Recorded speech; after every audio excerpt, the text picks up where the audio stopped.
Mr. Speaker, I've been in this House for over 22 years, and this is the largest number of Conservative members of Parliament I have seen in this House.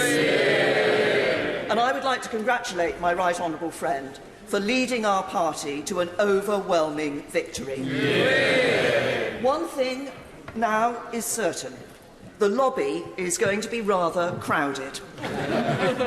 But may I just personally say it's going to be a rather welcome change to see all Conservative MPs going through the same lobby.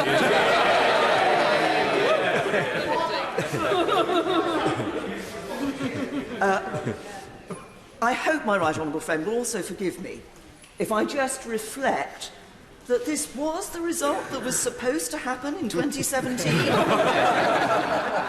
But of course, back then, people still thought the Labour Party was supporting Brexit. 2 years on, they saw that was a sham, a pretence, and a betrayal of millions of traditional Labour voters. And those Labour voters have now elected Conservative members of Parliament. This victory brings with it a huge responsibility, because they have put their trust in us, and as my right honourable friend has said, we must work flat out to repay that trust. Not just government ministers, but every single one of us on these benches. And of course that means delivering Brexit. It means delivering on the manifesto commitments on schools, on the NHS, on infrastructure, which is why the legislation and commitments in the Queen's speech are so important. But it means more than that. It means truly building a country that works for everyone. And that has always been the ambition of the Conservative Party, because we are a party that is at our strongest when we appeal across the board to people regardless of age, gender, ethnicity, sexuality, background, income, where they live. That is the true Conservative Party. And so we must deliver on Brexit and those manifesto commitments, but we must go further. We must ensure that every decision we take in this House, we remember those communities who have lent us their vote. That means things like taking forward the modern industrial strategy, ensuring prosperity across the whole country, and I welcome the commitments in the Queen's speech on science and spending on science and on research and development. It also means remembering those communities when we're negotiating trade deals around the world, including with the European Union. Because good trade deals will be ones that protect the jobs of those who have put their faith in us. But more than that, bring good, new, better jobs here to the UK. And isn't it interesting to note, we haven't actually so far, I think, in this debate had a reference to the fact that it is yet again under a Conservative government that we have seen employment go up.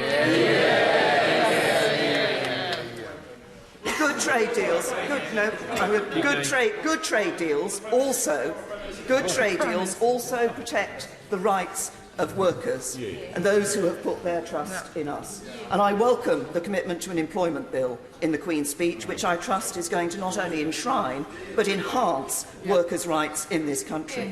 And good trade deals also ensure that we maintain the high standards we have in this country in areas like the environment. And the Environment Bill is going to be a very important piece of legislation as it's set out in this Queen's speech. So we do need to deliver on all of these issues for people, and particularly for the communities who've lent us their vote, because these are the communities who felt most left behind by globalisation. These are the communities who all too often have borne the brunt when rights and standards are not protected. So we have got a very real job to do in terms of delivering for those people who have put their trust in us. And of course, we need, as we do this, as we deliver Brexit and look ahead to the end of next year, we have to deliver that trade deal with the European Union by the end of December 2020. There are those who say it cannot be done. I do not believe that. I have every confidence that it can be done.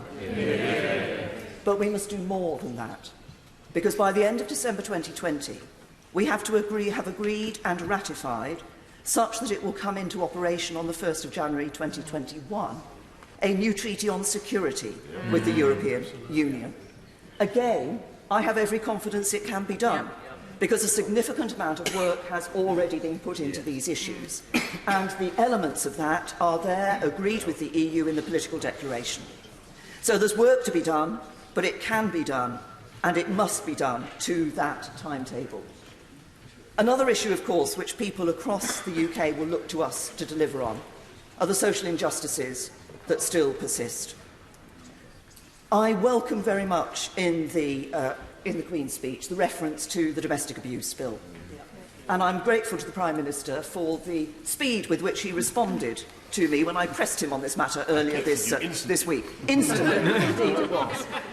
That bill, which has cross-party support, is genuinely going to improve the lives of victims and survivors of domestic abuse. I also welcome the reference to reform of the Mental Health Act, although, yet again, I'm bound to say that I would have preferred a more full-blooded commitment to a new Mental Health Act. The review of the current Mental Health Act that we had raised so many issues about how we deal with and how we treat people with mental health problems. It's not just about resources. It's about the attitude and way in which people are treated. And if we put those changes into place in a new Mental Health Act, we will genuinely be bringing significant improvements to people in this country with mental health problems. But there are other social injustices we need to look at too. One of the things that underpins social injustice often is a feeling among the powerful that there are others in our society who they can treat as second-class citizens. I think one of the worst examples of this, or it brought it really home, was the way in which the girls who were being sexually abused and young boys being sexually abused and groomed in Rotherham were treated by the authorities in that place. It was as if these were people who did not count, but they did count. And we must always remember that every member of our society, every resident of the UK counts. It is that sense of ensuring equality that lay behind the work that was done on social housing. And I note the commitment the government has made to bringing forward a social housing white paper. I think it is very important that we continue with that work to ensure that the voice of those in social housing is heard. And then another injustice we need to address was highlighted by the race disparity audit. The race disparity audit was groundbreaking work by a Conservative government. It shone a light on injustice that too many experience and too few are willing to acknowledge. And it is important. We can't address all of the issues that were raised, all of the findings, immediately. But we do need to ensure, and I want to ensure, that the government does not abandon the work on the race disparity audit. Because if we do take action across the board, then we will truly be creating one nation. Now, speaking of one nation, my right honourable friend has on a number of occasions expressed his desire to unite the country. Of course, that won't happen if the United Kingdom is torn asunder by those who want to ignore the ties of family, of history, of shared endeavour, of shared endeavour over the years. My own view is very simple. I think that breaking up the United Kingdom is to the benefit of no one and the detriment of all. And I'm grateful to the right honourable gentleman for the reference in the Queen's speech to the integrity, the importance the government attaches to the integrity of the United Kingdom. And I look forward to the work that I know the government will be doing to ensure that that is demonstrated. Keep going. I will give way once.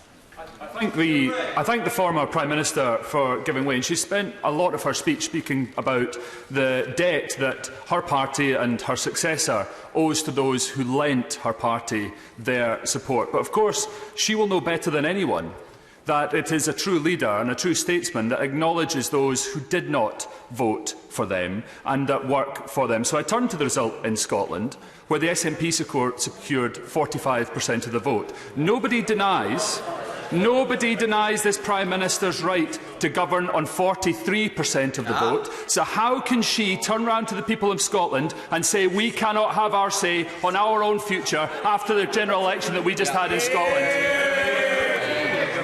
Can I just say to the honourable gentleman that, as he will have heard from my excellent honourable friend, the member for West Aberdeenshire and Kilmarnock, 55% of people in Scotland voted for parties that support the Union of the United Kingdom.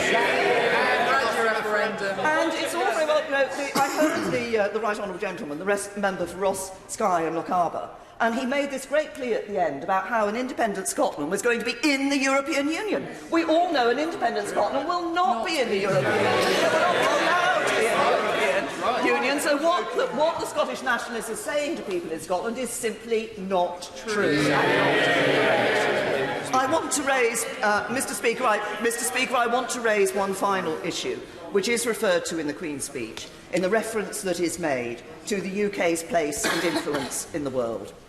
And I note that there is going to be a full review of international policy, building, I have no doubt, on a number of reviews that have taken place in recent years and work that has been done.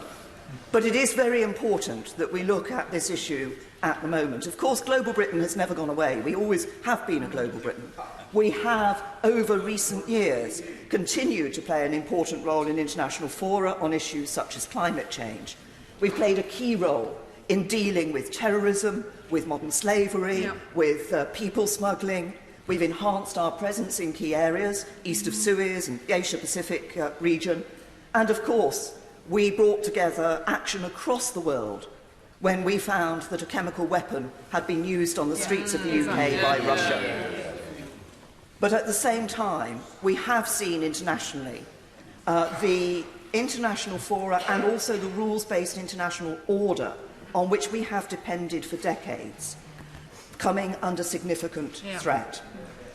At the same time as we have seen the atmosphere and discourse of politics in the UK become more acrimonious, so across the world we've seen a change too. And what we've seen is an emphasis on absolutism and confrontation rather than compromise. And we have a decision to take as to where we sit in that, whether we side with the absolutists or whether we actually continue to be a country that believes it is right that the countries will come together internationally, restrain their own demands in order to seek agreement for the greater good of all. And we've also seen some interest from some in stepping back from a defence of democracy, human rights and the rule of law. We have to decide whether to look inward or whether to continue to play a role in defending those values. I believe we should, because that is what global Britain is all about.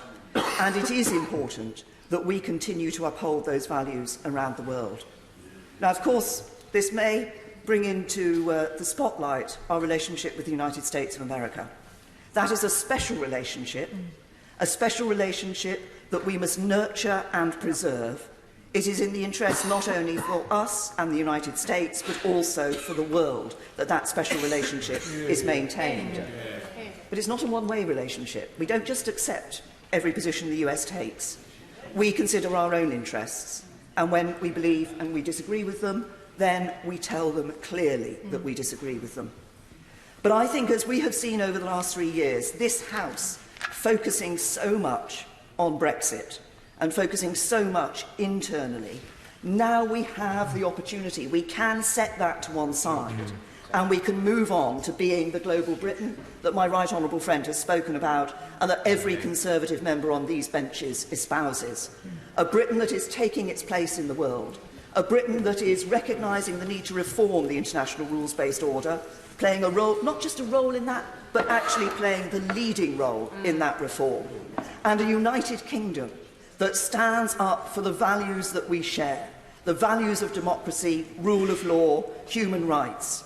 A United Kingdom standing proud in the world. I believe the world needs the United Kingdom to take that role. And I know that under my right honourable friend, we will do just that.